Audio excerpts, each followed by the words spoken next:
स्वादिष्ट मेनू मध्ये तुमचं स्वागत आहे। जन्माष्टमी स्पेशल आज आपण खजूरचे लाडू कसे बनवायचे ते मी तुम्हाला दाखवते। लहानांपासून मोठ्यांपर्यंत हे लाडू सगळ्यांनाच आवडतात। उपवासाला त्याचा उपयोग होतो। डायबिटीस वाल्यांना सुद्धा हे लाडू चालतात। आपण त्याच्यात साखर आणि गुळाचा वापर नाही करत आहे। हे बघा, हे सीडलेस खजूर घेतले अर्धा किलो, बदाम, काजू, अक्रोड, वेलची पूड, खसखस आणि सुकं खोबरं। ड्रायफ्रुट्स आपण आता थोडे भाजून घेणार आहोत। कढई गरम झाली, बदाम टाकते आधी, थोडे हलके परतून घेऊ आपण यांना।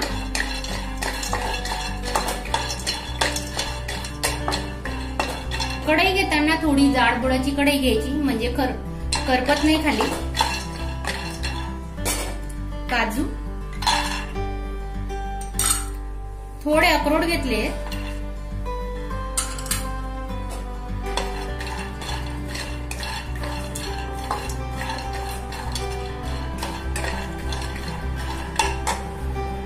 काजू बदाम काढून घेतलेत आपण। आता सुकं खोबरं आहे ते थोडं भाजून घेऊ।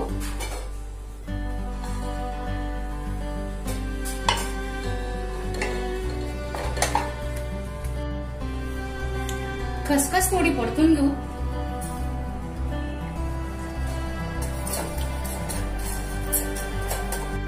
हे बघा, आपण हे ड्रायफ्रुट्स आहेत, आता याचं पावडर करून घेऊ। काजू, बदाम आणि खोबरं याचं पावडर करून घेऊ आपण आता।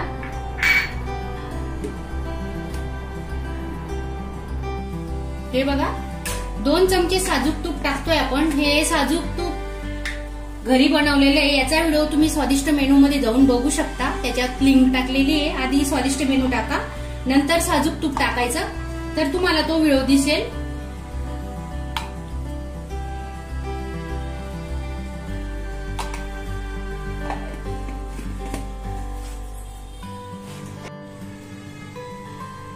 आता आपण हे खजूर टाकून घेऊ। फ्रेश खजूर घ्यायचं, जास्त दिवस फ्रीज मध्ये ठेवलेलं खजूर घेऊ नका। जेवढं ताजं खजूर असेल तेवढं पटकन मेल्ट होतं। गॅस स्लो तो मीडियमच ठेवलेला आहे।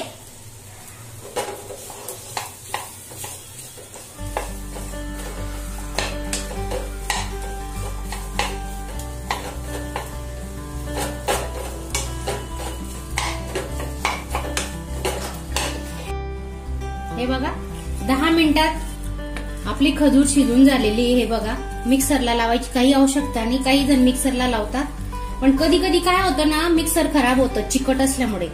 खजूर चिकट असतं बघा, मिक्सरला लावायची काही आवश्यकता नाही। हे पहा, तुम्ही पाहू शकता, एकदम असं मस्त छान मऊ झालेलं आहे।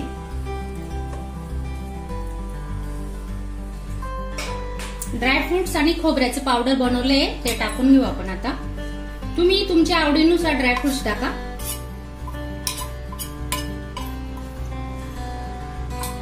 खसखस 1 चमचा, वेलची पूड घेतलंय थोडं। आपण आता हे सर्व मिक्स करून घेऊ। 1 चमचा वेलची पूड आहे।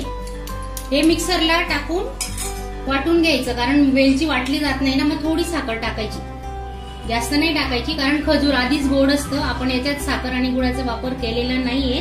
आता आपण हे सर्व मिक्स करून घेऊ। मिश्रण थंड झालेलं आहे। आपण आता लाडू वडायला घेऊ। हे बघा, हातानेच मिक्स करायचं। तुपाचा हात लावायचा आणि आता हे थोडं थोडं मिश्रण घेऊन लाडू वडून घेऊ आपण।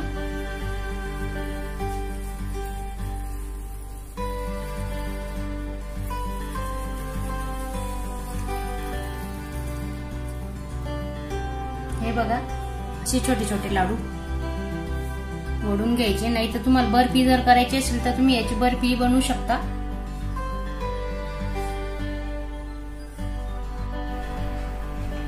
हे बघा, आपले लाडू तयार आहेत। आता तुम्ही तुमचा अमूल्य वेळ स्वादिष्ट मेनू साठी देतात, तुमचे खूप खूप मनापासून धन्यवाद। आजची माझी ही रेसिपी तुम्हाला आवडली असेल तर लाईक करा, शेअर करा, आणि तुम्ही चॅनल नवीन असणार, सबस्क्राईब केलं नसेल तर चॅनलला नक्की सबस्क्राईब करा। धन्यवाद।